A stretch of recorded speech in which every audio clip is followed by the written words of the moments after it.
Please subscribe friends, please support. Hi friends, ఈరోజు మా పొలంలో పెద్ద పెద్ద జామకాయలు కాసినాయి. చూడండి, ఇదిగో చూడండి ఎన్ని ఉన్నాయో. ఇది చూడండి ఎంత పెద్ద సైజు కాయలు వచ్చినాయో. ఇదిగో ఇక్కడ,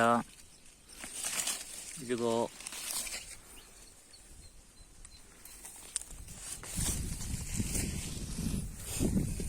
ఇంకా పెద్ద పెద్ద కాయలు ఉన్నాయి. చూడండి ఎంత ఉన్నాయి. కిందంతా ఉన్నాయి కాయలు, బాగా చేసిన చెట్టు. చూడండి ఇక్కడ చూడండి, చూడండి పురుగులు తినేస్తున్నాయి మా కాయలన్నీ.